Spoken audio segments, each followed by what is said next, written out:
Hello guys, आप कैसे हैं? उम्मीद करता हूँ आप लोग बेहतरीन होंगे। स्वागत है आप सभी का हिस्ट्री बेसिस के दूसरे क्लास में। तो हम लोग जहाँ से पिछले क्लास में छोड़ा था कुछ क्वेश्चन को देखें, वहीं से आज आगे बढ़ते हैं और आगे देखते हैं कि स्पेक्ट्रम शॉर्ट नोट्स में और क्या क्या बन सकता है। तो चलिए आज का वीडियो शुरुआत करते हैं। अगला टॉपिक हम लोग का है अन्य स्रोत एवं पुरालेखीय सामग्री। उसमें फर्स्ट आता है राजकीय अभिलेख। उसका जो मुख्य तथ्य हम लोग शॉर्ट बना है वो है ब्रिटिश शासन में जिला स्तर से लेकर गवर्नर जनरल क्राउन तक प्रत्येक स्तर पर अभिलेख रखे जाते थे। मतलब जितने भी ब्रिटिश शासन में थे वो गवर्नर जनरल से लेकर क्राउन तक प्रत्येक स्तर पर अपने अपने अभिलेख रखे जाते थे, वो लोग रखते थे। इन अभिलेखों से प्रशासन या नीति निर्माण और निर्णय प्रक्रिया का अध्ययन किया जाता था। फिर नेक्स्ट है आधुनिक भारतीय इतिहास का सबसे प्रामाणिक स्रोत भी इन्हीं को ही माना गया है। अब इसे शॉर्ट बनाना हो तो ऐसे याद कर लिए राजकीय अभिलेख, प्रशासन, नीति निर्माण प्रक्रिया का दर्पण।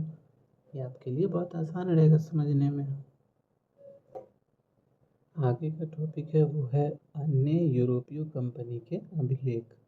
इनके अभिलेख भी इतिहास के महत्वपूर्ण स्रोत है। इनमें पाए गए हैं पुर्तगाली, डच, फ्रांसीसी। महत्व क्या है इनका? तो 17वीं 18वीं शताब्दी के इतिहास की जानकारी इनमें मिल जाएगी। विशेष रूप से आर्थिक इतिहास के अध्ययन में उपयोगी होता है ये, और राजनीतिक व्यवस्था की भी जानकारी मिलती है। बात करते हैं अन्य स्रोत में क्या क्या आएंगे। अगर अन्य स्रोत का बात की जाए तो उसमें वृत्तांत पहला आता है, जिसमें समकालीन घटनाओं का विवरण मिल जाएगा। 18वीं और 19वीं शताब्दी की जानकारी मिल जाएगी। दूसरा है जीवन साहित्य, जिसमें व्यक्तियों के जीवन से संबंधित जानकारी मिल जाएगी।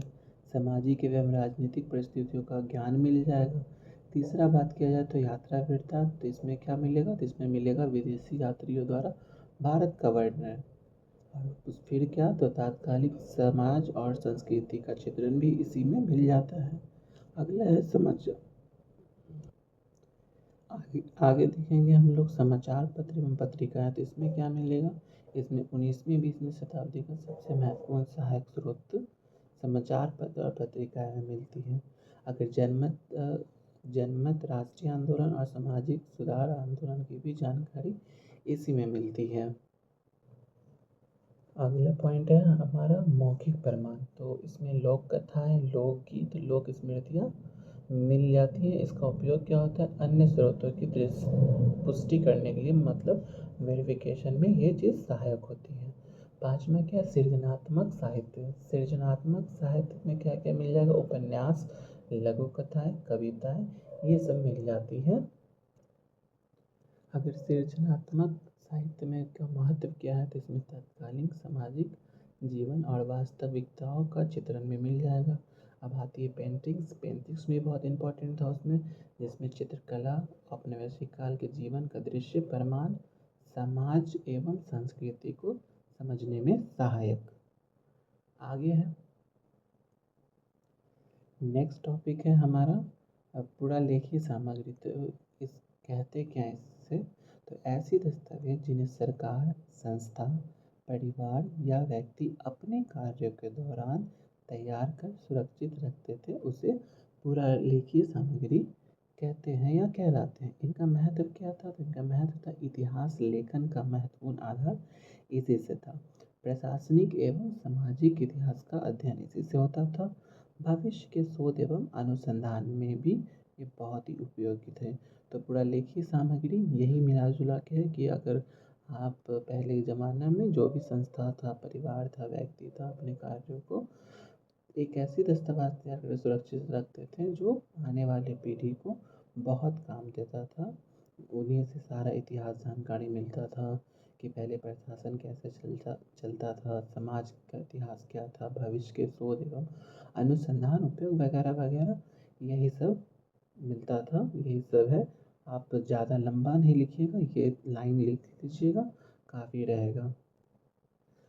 अगर इसमें पीसीएस ट्रिक कैसे बनाएंगे, तो इसमें है र, य, स, म, और मतलब क्या होता है? र का मतलब होता है राजकीय अभिलेख, य से हो जाएगा यूरोपीय कंपनी के अभिलेख, स से आपको पता ही है कि पहले भी पढ़े हैं पहले क्लास में, समाचार पत्र या सृजनात्मक साहित्य।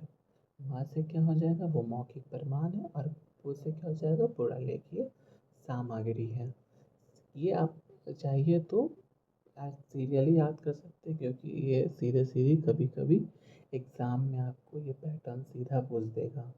पीसीएस में अक्सर होता है कि सीधे सीधे ये वाला आपको सीरीज़ दे दिया जाएगा, इसको पूरा करना होगा और आपको ये चीज़ याद रखना होगा, हर हाल में याद रखना होगा। छोटे छोटे चीज़ें बहुत आगे लेकर बढ़ती हैं। चलिए आज का एमसीक्यू देख लेते हैं कि इतना टॉपिक पढ़े तो क्या उनसे कुछ क्वेश्चन बन सकता है या कुछ क्वेश्चन आ सकता है। तो पहला क्वेश्चन है, 17वीं 18वीं शताब्दी के आर्थिक इतिहास का महत्वपूर्ण स्रोत क्या था। तो हम लोगों ने भी पढ़ा था यूरोपीय कंपनी के अभिलेख इस 17वीं 18वीं शताब्दी के आर्थिक इतिहास का सबसे महत्वपूर्ण स्रोत था। अब दूसरा क्वेश्चन बना है, मौखिक स्रोतों का मुख्य उपयोग क्या है। तो यह था ऐतिहासिक तथ्यों की पुष्टि करना ही मौखिक स्रोतों का मुख्य उपयोग था। पूरा लेखी सामग्री क्या है, बात अब आया पूरा लेखी सामग्री क्या है। अभी अभी जिक्र किए थे कि सरकार, संस्था या व्यक्ति द्वारा सुरक्षित रखे गए दस्तावेज ही पूरा लेखी सामग्री है। मतलब आपके पास दादा परदादा जो भी रख के छोड़ के गए हैं, जगह जमीन, ये सब समझिए तो एक पूरा लेखी सामग्री में ही आ जाता है। जितने भी चीज़ बहुत पहले के हैं, ब्रिटिश काल के हो गए, मुगल काल के हो गए, उस समय के लोग जो रख के गए हैं, उस समय का प्रशासन जो भी था, वही सब जितने भी, तो पूरा लेखी सामग्री यही सब होता है कि जितने भी सरकारें पहले बनी, गवर्नर आए, वो लोग बड़े बड़े संग्रहालय बनवाए, वहाँ रखे, सब जगह से पूरा लेखी सामग्री आपको मिल जाएंगे कि कैसे सब कुछ चलता था। इतिहास तो यही है ना, कि जानने को ही इतिहास कहते हैं, कि पहले क्या होता था, क्या नहीं होता हुआ है, क्या गुजरा है, क्या गुजर चुका है, यही सब जानने में। अगला क्वेश्चन है, उपन्यास एवं कविताएं किस स्रोत में आती हैं। उपन्यास एवं कविताएं किस, हमारा आज का और आखिरी क्वेश्चन है, उपन्यास एवं कविताएं किस स्रोत में आती हैं। तो अभी अभी हमने जाना था कि सृजनात्मक साहित्य में ही उपन्यास एवं कविता का जिक्र है। तो यही थी आज की क्लास, और उम्मीद करता हूँ आगे जल्दी हम लोग की मुलाकात होगी तीसरी क्लास में, जो हिस्ट्री पीसीएस के तीसरा क्लास होगा। आप लोग को हो सकता है 1-2 दिन में ये भी क्लास आ जाएंगे। और आप लोग कैसा लगा ये क्लास, आप लोग कमेंट में ज़रूर बताएंगे। आपको इतिहास पढ़ना पसंद है तो ये आपको बहुत अच्छा लग रहा होगा, और नहीं भी लग रहा होगा तो भी आप लोग बता सकते हैं कि हाँ यहाँ कमी है, या फिर ये चीज़ हो सकता था। हम लोग भी पूरा कोशिश कर रहे हैं, कि हमारी टीम भी कोशिश कर रही है कि जहाँ तक हो सके बहुत अच्छे से बच्चे को प्रोवाइड कराया जाए, काम की चीज़ प्रोवाइड कराया जाए। वैसे तो सामग्रियाँ बहुत होती हैं, लेकिन जो सही हो, सही लगे, वही आप लोगों को प्रोवाइड किया कराया जाता है। आप लोग से ये उम्मीद है कि आप लोग कमेंट करेंगे, शेयर करेंगे, सब्सक्राइब करेंगे। आप लोग का सपोर्ट ही कोई भी टीम को आगे बढ़ाने में मदद करता है। तो आज अपना क्लास यहीं ख़त्म करते हैं। बहुत बहुत धन्यवाद आप लोगों का।